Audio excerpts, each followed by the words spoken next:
بسم اللہ الرحمن الرحیم۔ صرف 5 منٹ کا مدرسہ قرآن و حدیث کی روشنی میں 356واں دن 26 ذی الحجہ۔ نمبر 1، اسلامی تاریخ۔ حضرت شاہ ولی اللہ دہلوی رحمۃ اللہ علیہ حضرت شاہ ولی اللہ محدث دہلوی رحمۃ اللہ علیہ کی پیدائش سن 1114 ہجری میں قصبہ پھولت ضلع مظفر نگر میں ہوئی۔ آپ نے 5 سال کی عمر میں تعلیم شروع کر کے 15 سال کی عمر تک حفظ قرآن کے ساتھ تمام درسی و دینی علوم حاصل کر لیے۔ اس کے بعد اپنے والد شاہ عبد الرحیم صاحب سے بیعت ہوئے اور 17 سال کی عمر میں خلافت بھی مل گئی۔ پھر 30 سال کی عمر تک اپنے والد مرحوم شاہ عبد الرحیم صاحب کی مسند درس اور بیعت و ارشاد سے خلق خدا کو نفع پہنچایا۔ سن 1143 ہجری میں فریضہ حج ادا کیا۔ مدینہ منورہ کے شیخ ابو طاہر مدنی رحمۃ اللہ علیہ سے بخاری شریف اور مکہ مکرمہ اور حجاز کے بہت سے علماء سے صحاح ستہ کی سماعت اور دیگر کتب احادیث کی اجازت لے کر ہندوستان واپس آئے اور سن 1145 ہجری میں باضابطہ درس حدیث شروع فرمایا۔ اسی طرح دہلی میں دارالعلوم رحیمیہ کی بنیاد ڈالی۔ تعلیم و تدریس کے ساتھ آپ نے تقریباً 50 کتابیں بھی لکھی، جن میں فتح الرحمن سے فارسی میں قرآن کریم کا ترجمہ اور الفوز الکبیر میں مفسرین کے تفسیری نکات اور اصول و ضوابط کو بیان فرمایا۔ حجت اللہ البالغہ میں شریعت کے اسرار و رموز کی عمدہ انداز میں تشریح فرمائی۔ غرض آپ نے ہندوستان کی تاریخ میں قرآن و حدیث کی اشاعت، شریعت کے اسرار و رموز بیان کر کے وہ نمایاں کارنامہ انجام دیا ہے جسے ہندوستان کے مسلمان کبھی نہیں بھلا سکتے۔ آخر سن 1176 ہجری میں 62 سال کی عمر میں وفات پائی اور دہلی کے مشہور قبرستان مہدیان میں اپنے والد مرحوم کے مزار سے متصل مدفون ہوئے۔ نمبر 2، حضور صلی اللہ علیہ وسلم کا معجزہ۔ آپ صلی اللہ علیہ وسلم کے جسم سے خوشبو آنا۔ حضرت انس رضی اللہ عنہ فرماتے ہیں کہ میں نے کوئی عنبر، کوئی مشک اور کوئی خوشبودار چیز رسول اللہ صلی اللہ علیہ وسلم کے جسم کی مہک سے زیادہ خوشبودار ہرگز نہیں سونگھی۔ اور حضرت عائشہ صدیقہ رضی اللہ عنہ فرماتی ہے کہ آپ صلی اللہ علیہ وسلم سے جب کوئی مصافحہ کرتا تو تمام دن اس شخص کو مصافحہ کی خوشبو آتی رہتی، اور جب کبھی آپ کسی بچے کے سر پر ہاتھ رکھ دیتے تو وہ خوشبو کے سبب دوسرے لڑکوں میں پہچانا جاتا۔ نمبر 3، ایک فرض کے بارے میں، امانت کا واپس کرنا۔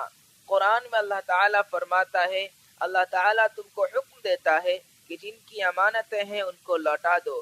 فائدہ، اگر کسی نے کسی شخص کے پاس کوئی چیز امانت کے طور پر رکھی ہو تو مطالبے کے وقت اس کا ادا کرنا ضروری ہے۔ نمبر 4، ایک سنت کے بارے میں، 4 چیزوں سے بچنے کی دعا۔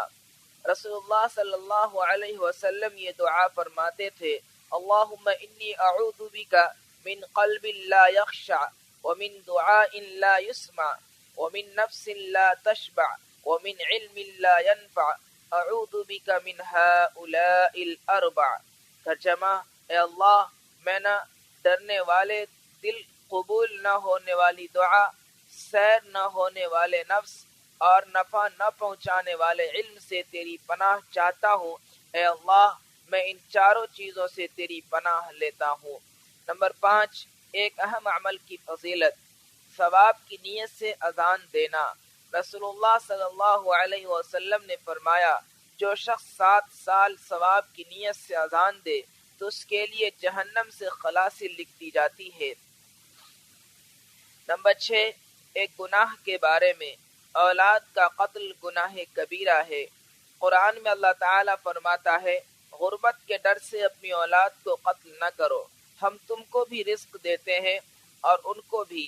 خلاصہ، روزی کا ذمہ اللہ تعالیٰ پر ہے، لہذا روزی کی تنگی کے ڈر سے بچوں کو مار ڈالنا یا حمل گرانا، جیسا کہ آج کے دور میں ہو رہا ہے، یہ بہت ہی بڑا گناہ اور حرام ہے۔ نمبر 7، دنیا کے بارے میں، دنیا کی محبت اور آخرت سے بے فکری۔